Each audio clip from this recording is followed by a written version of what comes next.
Bagi saya, no problem, datang terlambat habis pramuka, datang terlambat ke gereja di luaran. Saya tiru dari mana? Dari om-om. Ya, maka dari itu jangan sampai generasi anak-anak kita ini meniru sesuatu yang buruk. Firman Tuhan bahaya untuk kita. Tuhan taruh tali, masukkan dalam laut.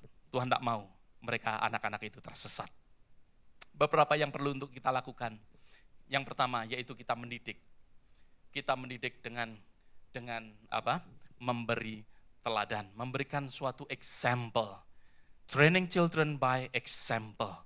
Ya, mendidik dalam kamus Webster dikatakan atau didefinisikan yaitu membimbing pertumbuhan, membimbing perkembangan mental dan moral, membesarkan, mengasuh, mendisiplin, dan menyiapkan agar sanggup.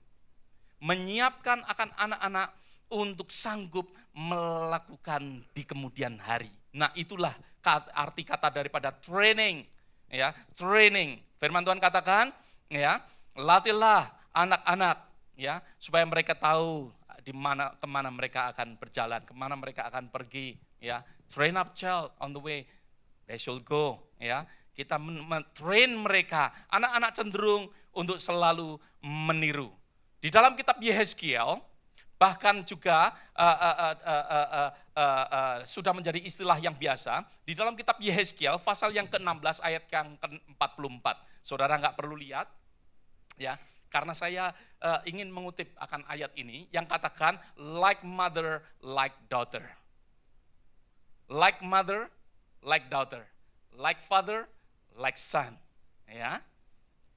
Maka dari itu ayat ini mengatakan kepada kita bahwa anak-anak itu mempunyai sesuatu kebiasaan untuk meniru. Mempunyai sesuatu kebiasaan meniru. Beberapa saat yang lalu mungkin saya sudah pernah sharekan, ya. Suatu saat anak saya meminta sesuatu, saya katakan I don't have money. Ya, tetapi karena many times dia mengerti saya mengambil dari ATM, maka dari itu ambil saja dari situ. Pikirnya kalau ngambil dari situ kita tidak ngisi lagi.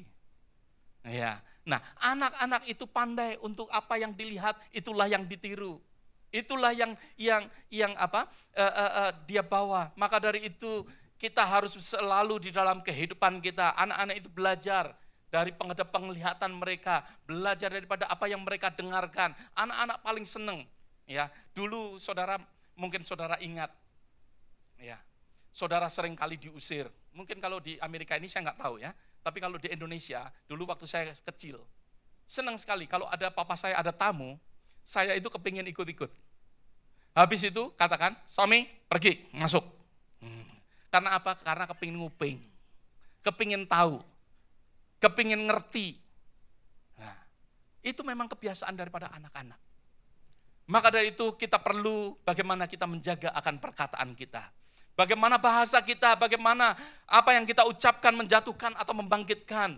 Justru kita memuji atau mendorong bagaimana apa yang kita katakan dengan anak-anak kita. Bagaimana dengan tingkah laku kita, bagaimana tindakan kita dengan ucapan kita. Apakah kita konsekuen, konsisten, atau tidak. Bagaimana kita memilih teman-teman. Anak-anak kita ini memperhatikan kita. Kalau kita memilih teman-teman yang baik, anak-anak saudara akan memilih teman-teman yang baik. Saudaraku, saya belajar, ya, mengalami, ya, sempat hidup saya nggak benar kalau saya boleh katakan, menyimpang sekali daripada kehendak Allah ataupun firman Tuhan. Saya belajar dari mana? Karena saya belajar dari teman-teman kakak saya.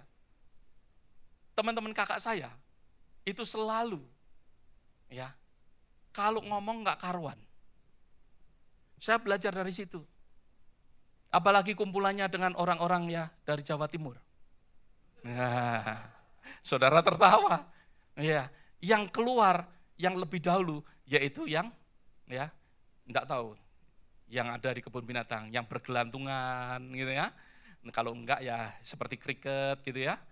Itu yang mereka ucapkan lebih dahulu pada saat mereka bertemu. Nah, belajar dari mana saya? Waktu saya kecil saya melihat kakak-kakak saya. Maka dari itu apa yang saya lihat, saya kepingin juga begitu. Nah, Maka dari itu di dalam sikap kita, tingkah laku kita, bagaimana kita memilih akan teman dan lain sebagainya, itu penting sekali. Ya, bagaimana suami ataupun istri saling menghormati satu dengan yang lain. Kalau istri tidak bisa menghormati akan suaminya, jangan harap anak bisa menghormati.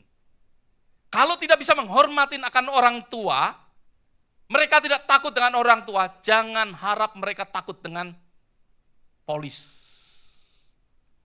Mereka menjadi orang yang gak takut dengan otoritas. Otoritas pembentukan bagaimana kita takut dengan otoritas di atas kita, dimulai daripada keluarga. Daripada bagaimana kita menghargai satu dengan yang lain. Bagaimana kita mengajarkan kepada mereka. Bagaimana kita membawa mereka dengan sikap kita dan lain sebagainya. Bagaimana kita mengasihi orang. Bagaimana kita menolong. Bagaimana disitulah pembentukan melalui teladan kita. Kalau saya tadi gambarkan bebek. Anak-anak bebek selalu mengikuti akan induknya. Disitulah anak-anak. Disitulah anak-anak belajar dari hal-hal yang dilakukan oleh orang tuanya. Tadi saya sudah menyinggung sedikit tentang hal rohani. Bagaimana kita menghormati ibadah atau tidak, menghormati Tuhan atau tidak. Bagaimana, apakah Tuhan itu benar-benar hidup. Kita perlu untuk kita memberikan teladan. Ya, bagaimana kita menghadapi akan persoalan dan lain sebagainya. Bagaimana kita menghormati akan nilai-nilai. Bagaimana kita mengatur ya akan keuangan kita. Mereka belajar dengan singkat ya. Yang paling penting di dalam kehidupan kita memberikan teladan bagi mereka. Karena mereka belajar daripada apa yang mereka lihat. Mereka belajar daripada apa yang mereka dengar.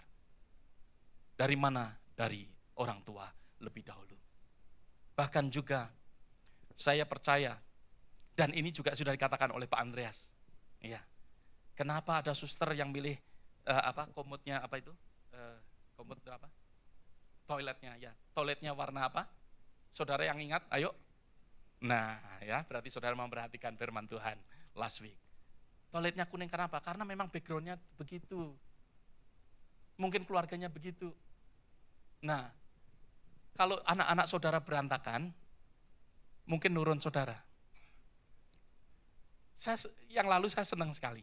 Ya, yang lalu saya senang sekali. Hari Sabtu berada di sini, waktu kita beresin gereja. Ya, saya melihat anak daripada Yogi, Aifa ya, yang masih kecil. Sepatu kita di depan pintu, ya. Mereka dia rapikan gitu ya. Saya lihat, waduh, kalau saya punya anak perempuan enak juga ya. Iya. Anak perempuan beda dengan anak yang laki, gitu ya.